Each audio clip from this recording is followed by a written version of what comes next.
Hello, crime storians, and welcome back to another episode of A Crime Story. I'm your host, Kaylin Lois, a graduate student in international relations who lived abroad in France for 2 years. While abroad, I started hearing all of these insane crime stories that I'd never heard about. As a lifelong true crime addict, coupled with my fascination of how crime affects cultures and alters history, I decided to turn this obsession, research, and stories into a podcast to tell you all about relatively unknown crime stories. At the end of episode 22, I told you I would be covering a case from England for episode 23. I ultimately decided I wanted more time to research the case, so that story will be in a later episode, but don't you worry because today's crime story is out of Poland, and it rocked the entire nation and caused the Polish people to question the acts of the police and the Ministry of Justice. Episode 23 covers the disappearance and the subsequent murder of Krzysztof Olewnik. This is the crime story of Poland's infamous kidnapping of Krzysztof Olewnik.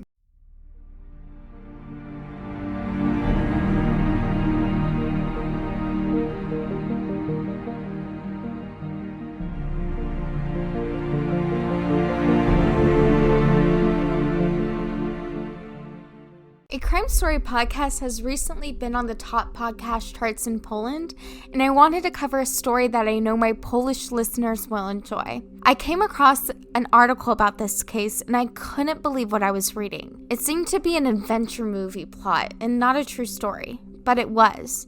Not many English sources exist for this episode, so most of my information was originally in Polish, which I translated via Google. Regardless of my complete lack of the Polish language, the story needs to be known, and Poland is a Central European country with a population of just under 38 million people. The Polish Constitution of 1791, the oldest in Europe, in turn incorporated ideals of the American and French revolutions.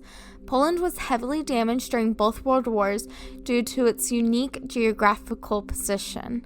With the fall of the Third Reich, Poland effectively lost its independence once again, becoming a communist satellite state of the Soviet Union. Nearly a half a century of totalitarian rule followed, but in the 1970s, a nationwide movement called the Solidarity led to the 1989 fall of the Polish government, which led to Polish democracy. Today, Poland is a member of the EU, NATO, and is the birthplace for former Pope John Paul II. Poland runs on the civil law system and contemporary penal legislation. In the year 2019, just under 800,000 crimes took place in Poland, with the most common crime being pickpocketing. The last recorded murder rate was in 2014 in Poland. It was just 0.0007% of the total population.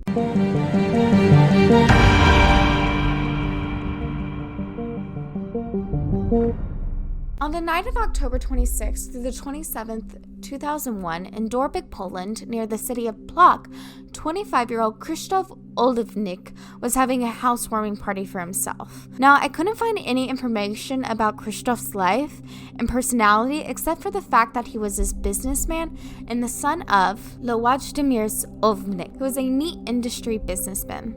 Włodzimierz was proud of his son and his new house and invited some local police officers to the party. The party came to an end around 11 p.m. when the vodka ran out. A policeman later stated that policemen only drink pure vodka because colored alcohol stains uniforms. Now, Krzysztof did not drink alcohol, so he did his designated driver duties and drove his drunk comrades home, came back to an empty house. That is when gangsters who were watching the home all night across the road ran to the house and tied up Krzysztof and grabbed him out of his own home. 2 days later, Krzysztof's family was contacted about ransom. Now, an important note about kidnapping cases that involve ransom is that they are usually solved and the person is recovered fairly quickly because the kidnapper's only motive is money, and once they get that, then they're fine. Now, Krzysztof's kidnapper had some specific instructions about the ransom, which he asked for 2 days after the kidnapping of 300,000 United States dollars and told his family to not contact the police. Krzysztof's family was prepped to pay the ransom, but something happened.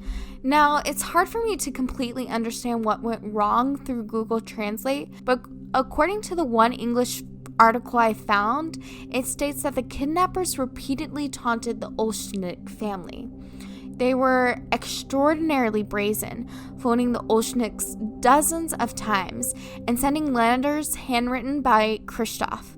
They warned the family repeatedly not to contact the police, but the police were involved from the very beginning. Their phone calls, which featured Krzysztof's voice speaking about current news stories, were recorded by police, and then their letters were also examined. But no progress was made in finding Krzysztof, but all indications pointed to that Krzysztof was still alive. It wasn't until July 24th, 2003, nearly 2 years after the kidnapping, that 350,000 euros, the kidnappers changed the currency to euros and added 50,000 euros for disobedience, was paid to the kidnappers. The ransom was dropped off under a bridge in Warsaw, and the kidnappers drilled a hole in the ground for the family to drop off the ransom. The Olewnik family was so excited to have finally paid the ransom and have their son back after 2 years, but Krzysztof was not returned home. Now, why did it take so long for Krzysztof's family to pay the ransom? Well, because the police were investigating. Yeah, I know you can't see me, but investigating is in quotation marks. The Polish people and criminologists alike have noted that there could have been corruption in this case from the police. Either the police were getting paid off by the kidnappers or they were involved in the kidnapping. Now remember that there were police officers at Krzysztof's party the night he was kidnapped. Now the corruption theory isn't just a theory. There is not some, but I would say a lot of evidence pointing to this, like a 2004 statement made to the court that the kidnappers used police jargon and terms in their letters that was unusual to be used by the general public. Also, 2 police officers left the Krzysztof case files unattended in an unmarked police car in the center of Warsaw, and when they returned, the car had disappeared along with the files. Now, fortunately, there was a backup of files that was copied and placed in Krakow, but if there wasn't, the files of this case would have been gone forever. Also, is it a coincidence that the ransom was recovered on National Police Day? Now, what might be the craziest part is the police investigation concluded that Krzysztof had kidnapped himself. In other words, he staged his own abduction. Krzysztof's family adamantly denied this, and the patriarch told the press, why would he do that? There is just no reason. Krzysztof's family was very, very suspicious of the police's investigation.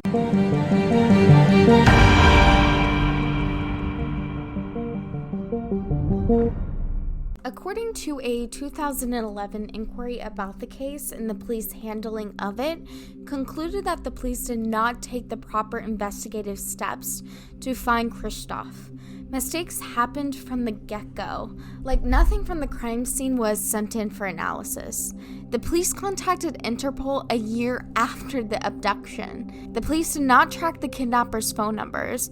They did not record the phone calls made to the police station and the Olewnik family home. And when they received an anonymous letter with names of the suspects, they did not investigate. Now, the police weren't doing anything, and for 2 years, Krzysztof was being tortured at God knows where by God knows who. According to the 2011 inquiry, Krzysztof, during the 2 years, was chained to a wall, beaten regularly, and forced to take psychotropic drugs. And the last 2 months of his life was in a concrete septic tank. Now, in my research in my non-existent Polish, I'm not exactly sure how the following information was discovered, but on September 5th, 2003, Krzysztof Olewnik was murdered. Reportedly, the cause of death was suffocation via a plastic bag over his face. On October 28th, 2006, 5 years and 2 days after the kidnapping of Krzysztof, his body was found in a forest near Ostroleka, 6 feet under, wrapped in wire mesh. On November 4th, 2006, Krzysztof was properly laid to rest in a Plock cemetery without properly identifying the body as Krzysztof's. It was only confirmed to be his body after DNA testing took place in 2010, after his body was exhumed for further testing. So, what the hell happened to Krzysztof Olewnik? The police were obviously complicit in some way to the crime, but the crime was ultimately pinned on a gang by Wojciech Frandowski.